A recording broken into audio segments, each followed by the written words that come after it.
नमस्कार साथियों, chess IPL के 5वें मुकाबले में आप सभी शतरंज प्रेमियों का स्वागत है।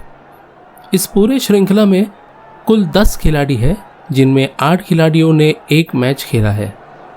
आज का गेम बचे हुए 2 खिलाड़ी चेकर और रॉयल के बीच होगा, जिसमें रॉयल के व्हाइट और चेकर के ब्लैक पीसेस होंगे। स्टेडियम में दर्शकों की भीड़ और तालियों के साथ मैच शुरू होने जा रहा है।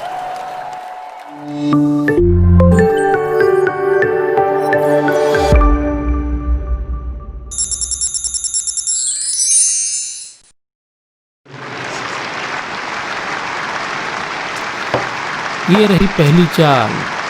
बादशाह के सीधे ट्रैक पर रॉयल का प्यादा 2 कदम आगे चला। तुरंत ही उसी ट्रैक पे 2 कदम आगे बढ़ा चेकर का प्यादा। रॉयल चेकर को चुनौती देते हुए ऊंट के आगे खड़े प्यादे को 2 कदम आगे ले आए। दोस्तों, इसे क्या कहेंगे? बिना सपोर्ट के सामने वाले प्यादे को डराना या खुदकुशी के इरादे से सामने वाले को ललचाना? वैसे एक और चीज़ आपको याद दिला दूं, मुकाबले के अंत में इस गेम के एनालिसिस को मिस मत करना। चेकर ने थोड़ी देर सोचकर रॉयल की चुनौती को स्वीकार कर लिया। उनके प्यादे ने रॉयल के प्यादे को मार गिराया। पहली शिकार पर चेकर के समर्थक झूम उठे। जी हाँ, ये तो खुदकुशी ही हुई, लेकिन इसके पीछे रॉयल का कोई षड्यंत्र तो नहीं। रॉयल की अगली चाल, उनका घोड़ा 2.5 कदम आगे। बादशाह का खुला रास्ता देखते हुए चेकर ने अपने ऊंट को 1 कदम आगे खिसकाया। बादशाह को थोड़ी ब्रीदिंग स्पेस देते हुए रॉयल का ऊंट शतरंज के जंग के मैदान के बीचों बीच। चेकर का ऊंट भी मैदान में हाजिर, सीधे बादशाह को शह देते हुए। चेकर के सपोर्टर्स फिर एक बार उनको बहुत ही अच्छा सपोर्ट देते हुए नजर आ रहे हैं। वैसे हमारी सोच सही निकली। इसी चाल के बारे में हमने आपको बताया था। कभी कभी सोचता हूँ कमेंट्री छोड़कर खिलाड़ी बन जाऊँ, लेकिन फिलहाल इस गेम में फोकस करते हैं।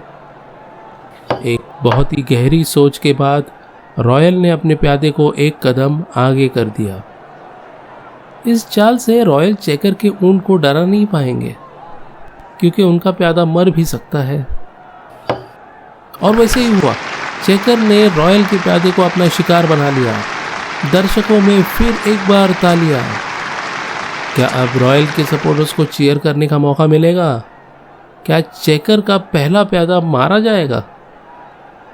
रॉयल लंबी सोच में, और उन्होंने हाथी और बादशाह के बीच कैसलिंग की चाल चली। रॉयल के समर्थक निराश लग रहे हैं, और क्यों ना हो, उनका एक प्यादा खतरे में है। वही हुआ। चेकर ने एक और प्यादे को अपने शिकंजे में ले लिया और रॉयल का राजा एक और बार परेशानी में। चेक।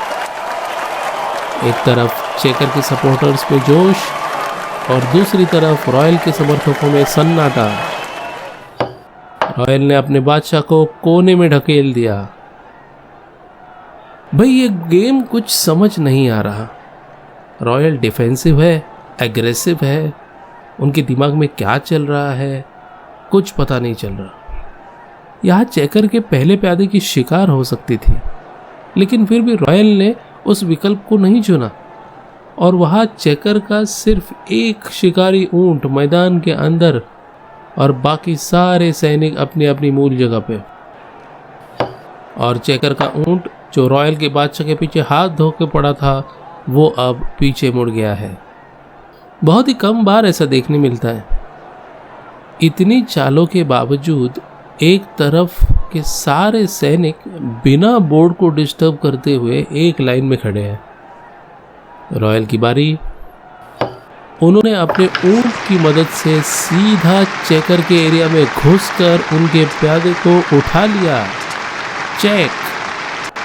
लगता है रॉयल सर पे कफन बांध के निकले हैं। बिना किसी सपोर्ट के उन्होंने अपने ऊंट को एक्सपोज कर दिया।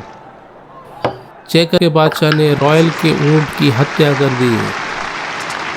अब सजी सजाई प्लेट खाने को मिल रही है तो भला उसे कोई क्यों छोड़ देगा। रॉयल अपने घोड़े को आगे बढ़ाते हुए चेकर के बादशाह को चेक। अचानक रॉयल के सपोर्टर्स में उत्साह। यहां पर रॉयल का हाथी भी अचानक से स्ट्रांग होता हुआ दिखाई दे रहा है। रॉयल के ऊंट के बलिदान का चक्कर अब थोड़ा थोड़ा समझ आ रहा है। रॉयल का हाथी और घोड़ा रास्ता रोको आंदोलन पे उतर आए हैं। वाह, चेकर के बादशाह को क्या मस्त ब्लॉक करके रखा है। गेम पलटी होते हुए दिखाई दे रहा है दोस्तों। चेकर की बादशाह की चाल रॉयल के घोड़े को परेशानी में डालते हुए, और घोड़े को बचाने निकला रॉयल का वजीर। लेकिन ये क्या, रॉयल ने वजीर को ऐसी पोजीशन में रखा है जहां उनके घोड़े को कोई भी सपोर्ट नहीं मिल रहा। मौके का फायदा उठाते हुए चेकर ने अपने बादशाह के हाथों रॉयल के घोड़े को मार दिया। दर्शकों में जोश बढ़ता हुआ दिखाई दे रहा है। अब इसे क्या कहेंगे, घोड़े की मौत या किसी योजना के प्रयास में दिया गया घोड़े का बलिदान? चलिए देखते हैं। रॉयल ने एक तिरछी चाल चलकर अपने वजीर को चेकर के बादशाह के सामने खड़ा कर दिया। चेक। अब रॉयल के सपोर्टर्स मूड में आ गए हैं। चेकर ने डर के मारे अपने बादशाह को एक कदम पीछे ले लिया। वैसे वो एक ही खाना ऐसा बचा था जहां पर चेकर का बादशाह मूव कर पाता। रॉयल की आखिरी चाल, चेकर का बुरा हाल। चेकमेट। बहुत ही रोमांचक हुआ आज का मुकाबला। शुरू में चेकर आक्रामक दिखाई दिए, लेकिन अंत में रॉयल ने बाजी मार ली। अब हमारे विश्लेषक, हमारे गुरु, हमारे शतरंज के उस्ताद की बारी।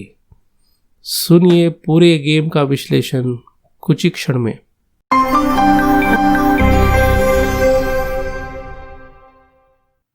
दोस्तों, अभी आपने जो गेम देखा उस गेम को हम काउंटर अटैक गेम भी कह सकते हैं, क्योंकि रॉयल प्लेयर की ओपनिंग ही गलत हुई थी। लेकिन गलत ओपनिंग के बावजूद चेकर को अटैक करने का कोई भी मौका न देते हुए रॉयल प्लेयर ने काउंटर अटैक करके ये गेम जीता है।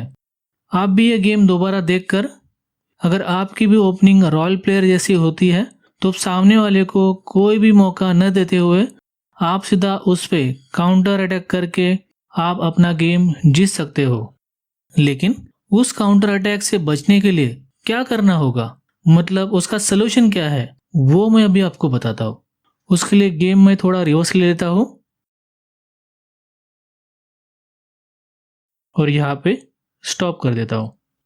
तो यहाँ तक आपने देखा कि रॉयल ने G2 के प्यादे को G3 पे रखा और उसके बाद चेकर ने उस प्यादे को अपने F4 के प्यादे से मार दिया।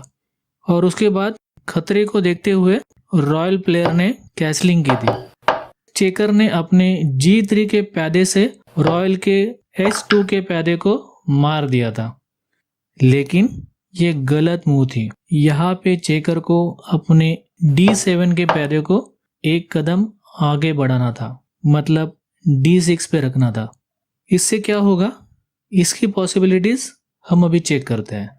अगर रॉयल प्लेयर अपने C4 के ऊँट से चेकर के F7 के प्यादे को मारकर राजा को चेक भी देता तो चेकर को उस ऊँट को नहीं मारना था, उससे बदले राजा को F8 पे रखना था। तो इससे क्या होगा, D6 के प्यादे की वजह से रॉयल का F3 का घोड़ा आगे नहीं बढ़ पाता और ऊँट को सपोर्ट नहीं दे पाता, और इसी तरह चेकर पूरी तरह खतरे से बाहर आ जाता। अगर उसके बाद रॉयल अपने घोड़े से ऊँट को मार भी देता तो चेकर अपने वजीर से उस घोड़े को मार सकता था और इसकी वजह से रॉयल का गेम कमज़ोर हो जाता। तो ये वो गलती नहीं करता। हम अभी दूसरी पॉसिबिलिटी चेक करते हैं। अगर रॉयल का घोड़ा चेकर के ऊँट को न मारते हुए अपने F1 के हाथी का रास्ता खुला करने के लिए घोड़े को D4 पे भी रखता तो चेकर को अपने G8 के घोड़े को F6 पे रखना था। उससे हाथी के अटैक से राजा बच जाता और रॉयल का ऊँट खतरे में पड़ता और रॉयल को अपना ऊँट वहां से हटाना पड़ता। तो इस तरह चेकर अपने खतरे से पूरी तरह बाहर आ जाता। तो दोस्तों, ऐसे ही end game patterns, opening tricks और चेस पजल्स के लिए आप हमारा चैनल सब्सक्राइब करना ना भूलिए और उसके साथ बेल बटन भी जरूर दबाइए।